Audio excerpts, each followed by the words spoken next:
Hey guys, still working hard on an epic new show behind the scenes. I promise it's going to be worth the wait. But in the meantime, here's a really awesome re-release to hold you over. And by the way, the best way to stay updated on the launch is by reading my weekly newsletter. You can sign up for it at mommylabornurse.com/email, and you get a free hospital bag checklist when you sign up. Today's episode is sponsored by Airflow breast pumps. Did you know that your health insurance will cover the cost of a breast pump? It is true, guys, I promise. In fact, many health insurance plans also cover milk storage bags, breastfeeding prep courses, and more.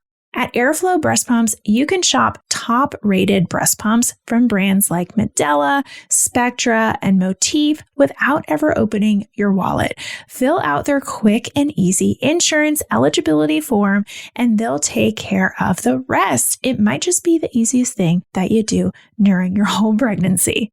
Just visit airflowbreastpumps.com/mommylabornurse. That's AEROFLOW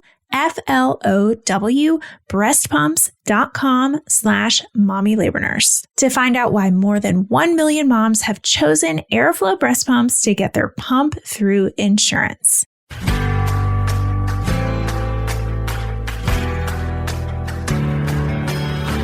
You're listening to the Mommy Labor Nurse podcast, where you'll gain the tools, knowledge, and confidence you need to erase the unknowns, feel in control, and have an even better birth, no matter how you deliver. My name is Liesl Teen, mom of 2, practicing labor and delivery nurse, and your host. From over 8 years and counting of working at the bedside, I know that knowledge is the key to an even better birth. So tune in each week to learn about all things pregnancy, birth, and postpartum from me, a labor and delivery nurse that's seen it all. And now let's get into this week's episode. This week on the Mommy Labor Nurse podcast, we have a Q&A style episode that's all about the third trimester, based on questions that you asked over on my Instagram stories. First and foremost, a heartfelt thank you to each and every one of you who submitted your questions. I was really overwhelmed by the incredible response, hundreds of submissions pouring in, and I'm so excited to address some of these most frequently asked questions today on the show. The third trimester is definitely a transformative time, but it also brings its fair share of uncertainties, questions, discomforts, lots of things. From bracing for labor and delivery to nesting. I had a lot of nesting and everything in between. I got you covered today. I handpicked a selection of your most commonly asked questions to create this episode that's bursting with helpful information and practical advice. I'm here to support you through these final weeks of pregnancy and ensure you're feeling confident and prepared for the journey ahead. Whether you're a first-time mom or a seasoned pro, I know that every pregnancy is unique, and that's why this episode is tailored to address a variety of questions and concerns that pregnant mamas just like you are facing right now. For now, buckle up, grab a cozy seat, and get ready to dive in. I have 12 questions here in front of me, and they are all over the place. I'm excited. Let's get into the first one. The first one is about kit counts, and it says, kit counts, are they a good or a bad idea? And I hope, if you've listened to a few episodes of the podcast, I've talked about kit counts a lot, so I hope you know the answer to this question. But yes, kit counts are definitely a good idea. They help you monitor your baby's activity and well-being, and they help you just get to know your baby's normal. It's important to count your baby's movements at the same time each day. And like I've said previously, if you notice a really, really big change or a decrease, mainly a change, let your provider know. So if you sit down one day and, they're hitting that 10 kick counts by 15, 20 minutes every time. You have a real active baby. But today you sit down and it's taken like 60 minutes, 70 minutes. You're like, I'm feeling like this is taking a lot longer. Even though they are meeting that 10 kicks in 2 hours standard that we say is correct per ACOG, 10 kicks in 60 minutes is much different for you if you're used to feeling your baby kick you 10 times in 10 minutes each and every single day. So yes, the answer to this question is definitely good idea. Always do kick counts. A big question I get when I talk about kick counts is like, when am I supposed to even start kick counts? I just started feeling my baby move, and some days they move and some days they don't, and some days it's all over the place. So this is common when you first start to feel your baby move. Sometimes it's usually around that 20-week mark. You'll start to feel kind of flutters, and some days you might feel them, some days you might not, but they should progressively start getting more regular, okay? You should start to pick up a pattern with your baby's movements by 26 to 28 weeks. It used to be, hey, once you hit 28 weeks, and that's when you start kick counts, but that's not really the standard anymore, okay? If you are starting to recognize that your baby does have a pattern and you are 26 and a half weeks or, something, then you can start doing kick counts. Okay, Mama, let's take a quick pause because I have something brand new to share that I really wish I had back when my boys were babies. If you follow me for a little while now, you know that I'm super passionate about safe sleep. No loose blankets in the crib, room temp between 68 and 72, and make sure baby's in that right sleep sack or swaddle. But the part that trips up many moms is this thing called TOG. TOG just stands for thermal overall grade, basically how warm the fabric is. A higher TOG is warmer and a lower TOG is lighter. It sounds simple, but in the middle of the night, when you're exhausted and second guessing what your baby should be wearing, it is anything but simple. That's why I'm so excited about the new Ergo Pouch Drift Home Baby Monitor. It's the only baby monitor that actually helps you with this. It has a built-in smart TOG guide. So it reads your nursery's temperature and then tells you in real time exactly how to dress your baby for safe sleep. No more late night Googling, no more second guessing. And beyond that, it's just a really solid monitor. It's Wi-Fi free, so your privacy is protected. It's got a crystal clear 5-inch screen, 360 pan and tilt camera, night vision, two-way talk, even a sound machine and nightlight built right in. Even though my kids are older now, I get so excited when I see products like this that take stress off new moms and make safe sleep feel more doable. If you're in those newborn days or you're expecting, I really think this is one of those game-changing products you'll want on your registry. You can learn more about the Drift Home at www.ergopouch.com. Okay, moving on to the next question. This one is about fetal hiccups. I feel my baby have hiccups 2 to 4 times a day over the last 2 weeks. Yeah, this is a good question. Let's first start off with talking about what hiccups even are. Fetal hiccups or adult child out of the womb hiccups. They're both the same, okay? So there are 2 parts to a hiccup. The first is this involuntary movement of your diaphragm, and your diaphragm is that muscle that is at the base of your lungs, and it's the main muscle that you use to breathe. And the second part of your hiccup is a quick closure of your vocal cords. That's what causes the, you hear that? That's like when your vocal cords close really, really fast, it makes that sound. And hiccups happen because that muscle, that diaphragm, is controlled by nerves, and something stimulates those nerves and kind of triggers them to go like into this hyperactive state. Could be that you were eating a meal a little bit too fast, you were drinking like soda, something with bubbles, you're bloated, certain medications, you ate some spicy food. Like there's all this stuff that can just cause those nerves to be stimulated in that way. So those are what hiccups even are. So now, fetal hiccups, are they of concern? They are not, but I will kind of give a caveat here. Remember, we just talked about fetal movements and how important those are. Hiccups do not count as a fetal movement, so there's that. And there's also this theory/myth, really, that has associated fetal hiccups, like an increase in fetal hiccups, with something called umbilical cord compression. The theory is based on an old animal study from 2012, and it suggested that hiccups in utero might be caused by compression of the umbilical cord. And this scientist's possible explanation is that the hiccuping might make a fetus move away from the cord. So it's like a movement that they're doing to try and move them away from the cord. So hopefully there's less compression on the cord, and that would relieve the compression, return the blood flow back to normal. But here's the problem with that theory.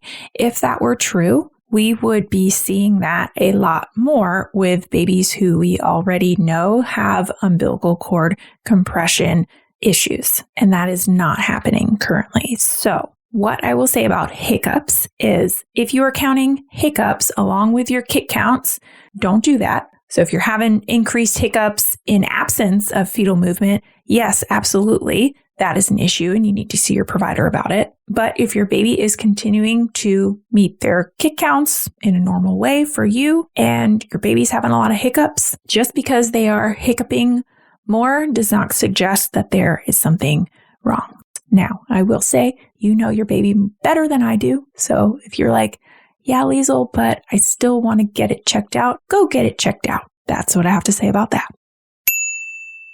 Are you a third trimester mama that's wondering what you should actually be doing to get prepared for birth and baby? What if I told you I have a free third trimester prep pack to take the guesswork away? It's true.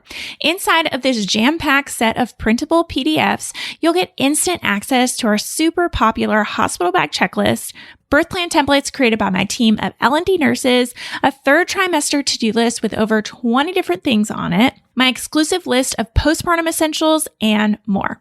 It's an instant free pregnancy planner to get and keep you on track in your third trimester. To grab the third trimester prep pack for free, simply head over to mommylabornurse.com/third trimester. That's mommylabornurse.com/THIRD trimester for your free third trimester prep pack. All right, question number 3, growth scans. How accurate are they? Yes. Growth scans are much more accurate than they used to be, and I will say growth scans are very accurate in the first trimester, but once we get to the third trimester, the accuracy does decrease a bit. Where they are accurate is if you are checking your fundal height every single week, and then let's say 1 week, 2 weeks go by, and your fundal height isn't changing, and your provider's like, let's get a growth scan and see if everything's doing okay with baby. They're growing appropriately based on how they were at the last ultrasound and where they are in relation to what your fundal height is telling me. That's where they are accurate, is looking at that trend. Where they aren't as accurate is if you are 40 weeks pregnant and you haven't had an ultrasound since 20 weeks and you have a growth ultrasound and they say, you have a very large baby in there. It's looking like this baby's going to be 9 pounds. But the truth is that even when the measurements are precise, extremely precise, the estimated weight when baby comes out can be different from baby's real weight, plus or minus a pound. And I would argue that it's probably more than that. Along with growth scans comes the argument of, is my baby too big for a vaginal delivery? And what I have to say about that is that people can still deliver large babies vaginally. The weight and size of your baby does not determine how likely you are to have a successful vaginal delivery. There's a lot of other factors at play here. So if that is solely maybe the reasoning why your provider is suggesting that you should not have a vaginal delivery and you should have a C-section, then I would certainly question that. If there's other things at play, say you have gestational diabetes, you have something else going on, and also it's looking like your growth scan, this is going to be a large baby, we're recommending a C-section for XYZ, okay, that's a different discussion. But if you've never had a growth scan before and you randomly have one at 40 weeks, and you've been banking on a vaginal delivery and your provider looks at it and he's like, oh my gosh, this baby's going to be large. Let's have a C-section. I would definitely question that. Moving on to question number 4. Can your mucus plug regenerate? Yes, it can. Can you even believe it? That is definitely a thing. Your mucus plug is not this thing that just stays there until the end, and 100% of the time it falls out this way and it never grows back. If it's lost early in pregnancy, it certainly can grow back. It might not, but it certainly can. It's like this protective barrier, around your cervix, kind of surrounding it and inside your cervix. And just because you lost it early in pregnancy doesn't mean that it's never going to come back again. If you do lose it early in pregnancy, that is a sign that something could be going on. So I definitely would reach out to your provider and say, hey, I think I lost my mucus plug and I'm only 32 weeks pregnant, whatever. That could be a sign that you are going into preterm labor, or like something else is going on, right? But there are definitely a handful of times when people lose it very early, or they lose like pieces of it. Maybe it's not the whole thing that comes out, but they lose like pieces of it and then it just regrows.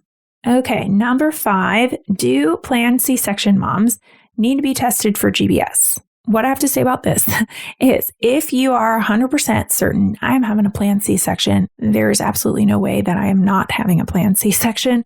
Technically, yeah, you don't really need a GBS swab, okay? Because if you have a C-section, there's really no risk that your baby would go through your vagina.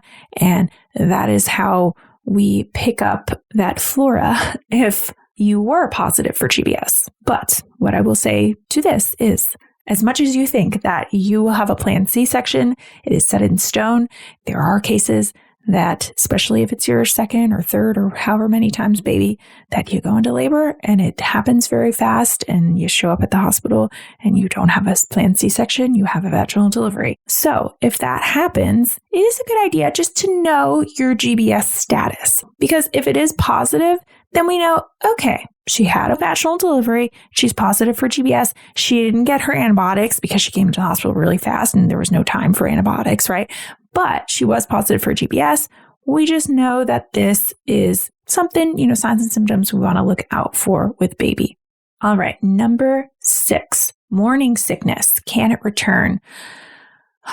I'm sorry to say that it can. It's definitely uncommon for true morning sickness to return how it was for you in the first trimester per se. Like usually most of the time, it's not going to come back like full force truly like that. But what can happen is as you get closer and closer to labor, you might get some upset stomachs. Nausea is very, very common in those last few weeks, few days before labor. So that's definitely when we see it return most commonly. Now, like I said, it's not unheard of for moms in the third trimester to all of a sudden say, I feel like I did in the first trimester again. So it's definitely possible. I would also say too, if this is you and all of a sudden you're in the third trimester and you're like, you have true morning sickness, you might have a bug. So maybe get checked out by your provider as well, because it might just be a really bad stomach bug, because that's certainly something that can happen and very much does happen during pregnancy. All right, the sound of that heartbeat means it's time for this week's segment of Birth It Up Babies. This one says, I did it. And she sent like 5 exclamation points. I had a fully natural birth on 2/18 after taking your natural series. I felt so prepared and used all your coping tools. Relaxing my jaw seriously was the most important. And that helped me get to 10 centimeters. I felt so prepared, and as did my husband. And you settled my fears about pooping during labor. And when it happened, it really wasn't a big deal. Good. I'm glad, because it's really not, guys. It's really not. Thank you for what you do. I don't think I would have been able to do it without your natural series course. Oh, love it. If you want to have an even better birth, just like this mama, head on over to mommylabornurse.com/courses to check out our 3 online on-demand birth courses. Next question is, does lightning crotch mean labor is near? Not necessarily, unfortunately. Lightning crotch really doesn't mean anything except that it is normal. Lightning crotch is one of those unfortunate symptoms that almost all pregnant women experience at some point in their pregnancy. Sometimes it happens as early as the second trimester, late second trimester, third trimester. People start having those really sharp jabs right in the vagina. It kind of just takes you by surprise. It's thought to be the shifting of baby, okay, because we've got some nerves down there near the cervix, near the pelvis. So when baby kind of shifts around or you're walking, you might kind of hit one of those twinges and have a little jab down there. It's not fun, and it doesn't necessarily mean that labor's near. Now, what I have heard of is that lightning crotch gearing up, like you might have a little bit more lightning crotch, more so towards the end of your third trimester nearing labor, because baby is kind of engaging into your pelvis. But again, lightning crotch is going to happen regardless if you're going to go into labor the next day or not. All right, the next question is swelling. When to be concerned about swelling? This is a good one to answer in summertime, because it can be confusing if you're pregnant in the summer, especially if you live where I do in North Carolina, where it's so darn hot outside that you can't see straight. And it's really humid and you just are always swollen. Okay, swelling. If it is sudden or if it is severe, especially if it's happening in your hands and your face, that is when we want to be definitely concerned about it. So if all of a sudden you wake up, you're like, I feel like I look like a balloon and I did not look like this yesterday, call your provider. Another thing to look out for is if your swelling really isn't changing very much when you wake up in the morning. So it's pretty common during pregnancy to have increase in swelling over the course of the day. By the time you go to bed and you put your feet up, you're like, oh, a little swollen. But by the morning time, once your feet have kind of been up all night, that swelling, maybe it doesn't completely go away, but it's significantly reduced. If you're noticing that it's really not going much of anywhere, that can be definitely a cause for concern. The fact is, diet, the weather outside, how much water you're drinking, there's a lot of factors that can influence your swelling. And what we want to be on the lookout for when it comes to swelling is something called preeclampsia, because increase in swelling all of a sudden can be a big red flag for preeclampsia. And we want to be on top of that. We want to make sure we're not getting into that. So if you are concerned about your swelling, if it's all of a sudden really, really severe and comes out of nowhere, definitely be sure to talk to your provider. All right, I think I'm on question number 9. Yes. Who exactly do you communicate your birth plan to, and when to talk about your birth plan with your provider? Good question. I would suggest to you somewhere in that third trimester, maybe once you hit 35, 36 weeks, once you're starting to go to these appointments weekly, you bring a copy of your birth plan with you and go over some of the things that are important to you with your provider at one of your episodes. I almost said episodes. At one of your clinic visits. You can certainly do it before then, and that is perfectly fine. But I would say do it by 36-ish weeks. And your provider, okay, your practice, they are good people to communicate this with, along with once you get to the hospital, birth center, wherever you're going to birth, you bring a copy with you as well and communicate those needs and hand a copy of your birth plan over to the nurses who are going to take care of you. Because if you are delivering in a hospital, the person who is going to be adhering mostly to your birth plan in terms of like doing the things that make the things on your birth plan happen are your nurses. So that's a person you definitely need to be handing the copy of the birth plan to. And we'll put it in your chart. I'll read it personally myself, and then I'll stick it in your chart for anybody who's coming on shift who, is coming to take care of you. They can look at it too. All right. Next question is about VBAC. What are the best things I can do to increase my VBAC success? Whenever I talk about VBACs, I always talk about the importance of partnering with a VBAC-friendly provider. And that is someone who has a nice high VBAC success rate. They are open to answering questions about you having a VBAC. There are certainly providers out there who are not VBAC friendly, and they are not open to having much discussion about VBACs unless you meet, X, Y, Z criteria. Okay. And that would be someone I would describe as not VBAC friendly. But yes, that is tip number 1. Make sure you're with the right provider. And tip number 2 is try your very hardest to go into spontaneous labor, but know that you can still have a successful induction if you're planning for a VBAC. Your chances of having a successful VBAC will be a little bit higher if you go into spontaneous labor. So I'm going to encourage you to do all of the things to try and prep your cervix for spontaneous labor and prep your cervix for a possible medical induction. All right, I've got 2 more questions here to go over. The second to last one is about nipple stimulation. Nipple stimulation during sex with my partner. That won't induce labor, right? Here's what I have to say about this. Nipple stimulation will not induce labor if your body's not ready to go into labor. It's not going to just magically throw your body into labor.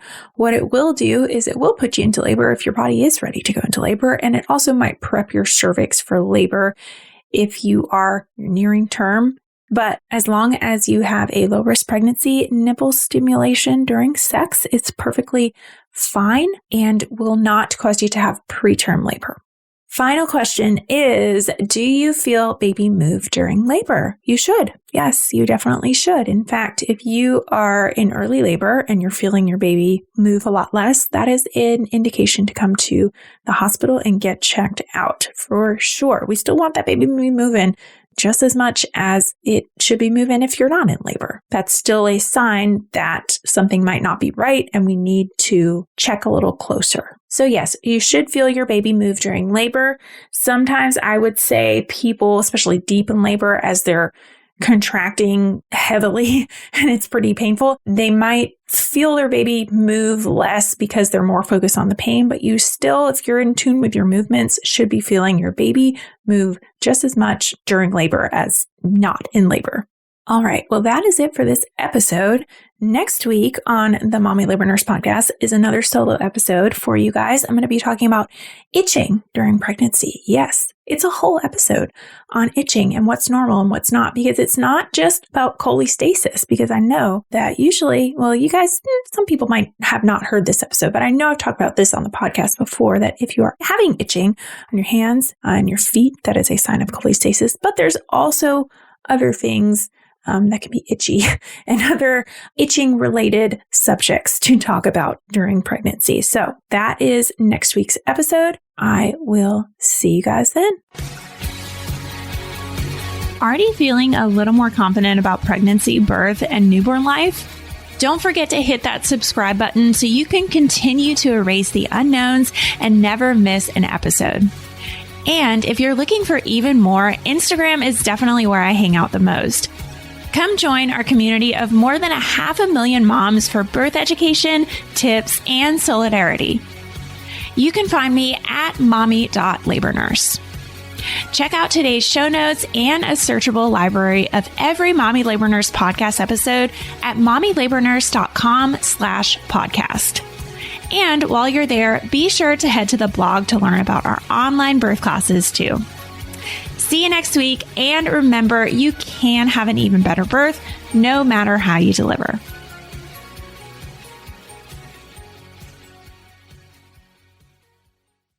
Looking to buy your first car or home? Understanding your FICO score is key to achieving your life goals. Knowing your FICO scores helps you apply for loans with confidence and avoid surprises. With MyFICO, you get access to your FICO score, credit reports, 24/7 monitoring, and alerts on the go. Take the mystery out of your score and get your FICO score for free today. Visit myfico.com/free. That's myfico.com/free and discover the score lenders use most.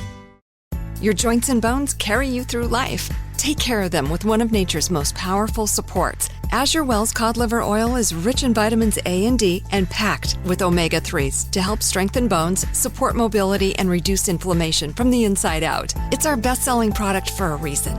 Visit AzureLivingWell.com, that's AZURE livingwell.com, and give your bones and joints the support they deserve. These products have not been evaluated by the FDA and are not intended to diagnose, treat, cure, or prevent any disease.